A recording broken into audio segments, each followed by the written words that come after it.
વિનાનું કોઈ નથી, ભગવાન વિનાનું કોઈ નથી. અચ્છા, તો પછી જે કાયમ રહેવાના છે એમાં આપણને પ્રેમ થતો નથી. કહ્યું છે કે હું છું તોય પ્રેમ થતો નથી, અને જે આજે છે ને કાલે નથી એમાં આપણને બહુ પ્રેમ છે. ઘણા લોકોને કપડાં એટલા બધા ગમતા હોય, કોકનો પગડી જાય તો માણસ નીકળી જવાનું, મારા કપડાં પકડી નાખ્યા, હા કે કપડું ફાટી જવાનું છે. માણસ તારી સામે ઉભો તારો ભાઈ છે, તારો મિત્ર છે, એ તો પરમેનન્ટ છે એલા.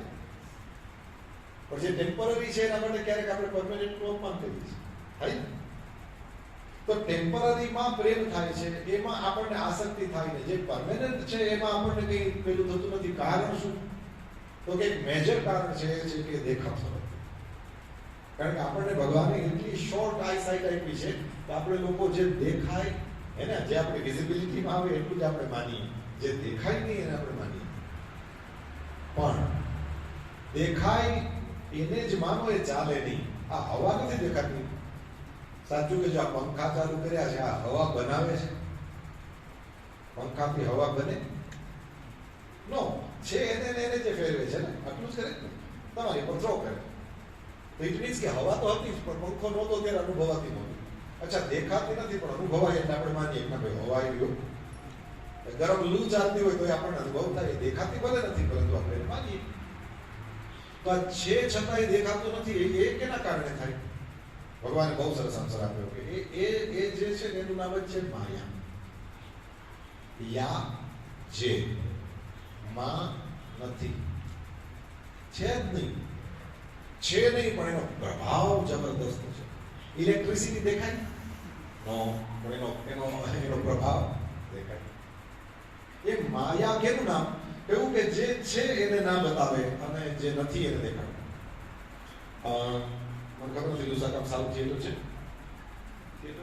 આમ તો કોઈ સમય તો આપણો હોલ જ થિયેટર જેવું છે. એનો ઉપયોગ આવતો હતો. હા, હવે પડદા ઉપર તમે જુઓ છો, આગ લાગે તો સામે બેઠેલા 400-450 માંથી કોઈ જણો પાણીની ડોલ લઈને દોડશે ને? આગ લાગી ના, એને ખબર છે દેખાય છે નહીં. વરસાદ આવે તો દેખાય, તો વાસ્તવમાં એ પડદો ભીજાઈ જાય છે? નો. કેમ? આપણને ખબર છે દેખાય છે નહીં. જેવું આપણા ફોનમાં થાય, આપણા ટીવીમાં થાય, કોઈ પણ સ્ક્રીનમાં થાય, દેખાય બધું. એને જોઈને રડતા હોય ઘણા. નથી સિરિયલો જોતી માતાજીઓ? ઓલાને કઈક તકલીફ થાય ને આપણે અહીંયા બેઠી આવડા પાડતી અસર થાય છે. હવે દેખાય છે, અનુભવાય છે, પણ છે નહીં. બસ આ દેખાય પણ હોય નહીં ને એનું જ નામ માયા. જય. એટલે તમે જોયું હશે એક માણસને તમે ઘણા સમયથી જોતા હો, પણ એના કંઈક લક્ષણ એવા પ્રગટ થાય તો આપણે તે હવે હું એને ઓળખું. તો આમ તો એને કેટલા સમયથી એનો પરિચય હતો તને, પણ ના, એ સાચો પરિચય હવે થયો. એમ કે એના અંદર હતું એ બહાર નીકળ્યું.